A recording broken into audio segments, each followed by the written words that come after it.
முதலமைச்சர் செல்வி ஜெயலலிதாவின் உடல் இன்று மாலை முழு அரசு மரியாதையுடன் நல்லடக்கம் செய்யப்பட்டது. சென்னை மெரினா கடற்கரையில் புரட்சித் தலைவர் எம்ஜிஆர் நினைவிடம் அருகே ராணுவ வீரர்களின் துப்பாக்கி குண்டுகள் முழங்க முதலமைச்சரின் உடலடக்கம் நடைபெற்றது. தனக்கென வாழாமல் தமிழ் மக்களுக்காகவே வாழ்ந்த தன்னிகர் இல்லா தாயின் பிரிவால் தமிழகமே தவிக்கிறது. முதலமைச்சர் செல்வி ஜெயலலிதாவின் மறைவு ஒட்டுமொத்த இந்தியாவையே சோகத்தில் ஆழ்த்தியுள்ளது. சென்னை ஓமந்தூரார் அரசினர் தோட்டத்தில் உள்ள ராஜாஜி அரங்கில் வைக்கப்பட்டிருந்த முதலமைச்சரின் உடலுக்கு லட்சக்கணக்கான அஇஅதிமுக தொண்டர்களும் பொதுமக்களும் இறுதி அஞ்சலி செலுத்தினர். பொதுமக்கள் அஞ்சலிக்கு பின்னர் முதலமைச்சர் செல்வி ஜெயலலிதாவின் உடல் இன்று மாலை கண்ணாடி பேழையில் வைத்து அலங்கரிக்கப்பட்ட ராணுவ பீரங்கி வாகனத்தில் ஏற்றப்பட்டது. முப்படை வீரர்கள் இந்த பேழையை பீரங்கி வாகனத்தில் வைத்தனர். ராஜாஜி அரங்கில் இந்த காட்சியை நேரில் கண்ணுற்ற லட்சக்கணக்கான அஇஅதிமுக தொண்டர்களும் பொதுமக்களும் துக்கம் தாழாமல் கண்ணீர் விட்டு கதறி அழுதனர்.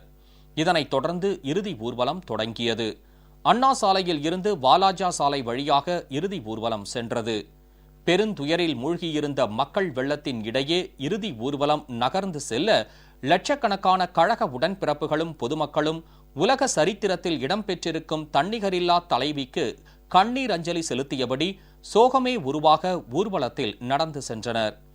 சென்னை மெரினா கடற்கரையை இறுதி ஊர்வலம் சென்றடைந்தது. புரட்சித் தலைவர் எம்ஜிஆர் நினைவிடம் அருகே உடல் நல்லடக்கம் செய்வதற்கான ஏற்பாடுகள் செய்யப்பட்டிருந்தன.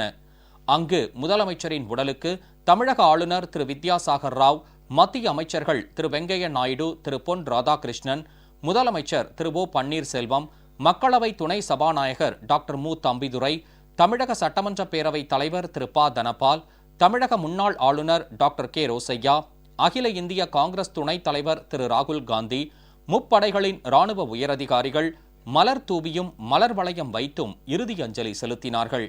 இதனைத் தொடர்ந்து இறுதிச் சடங்குகள் நடைபெற்றன.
பின்னர் புரட்சித் தலைவி செல்வி ஜெயலலிதா என தமிழ் மற்றும் ஆங்கில மொழிகளில் பெயர் பொறிக்கப்பட்ட சந்தன பேழையில் முதலமைச்சரின் உடல் வைக்கப்பட்டது.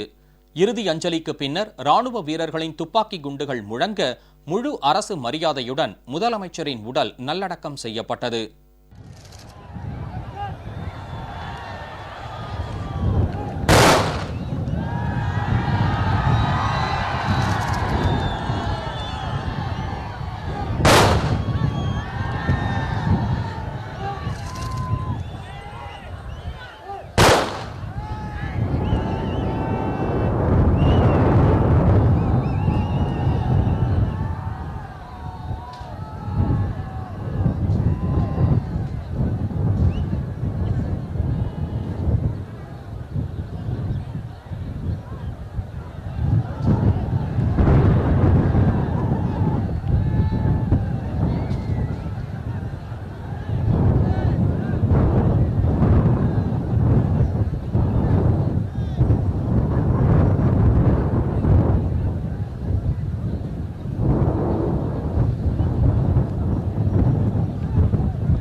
அம்மா என்று அகிலமே அன்போடு அழைக்கும் முதலமைச்சர் புரட்சித் தலைவி செல்வி ஜெயலலிதா இந்த மண்ணை விட்டு மறைந்தாலும் கோடான கோடி மக்கள் மனங்களில் என்றென்றும் நிறைந்து வளமான வாழ்வுக்கு என்றென்றும் வழிகாட்டியாக வாழ்கிறார் என்பதே நிதர்சனமான உண்மை.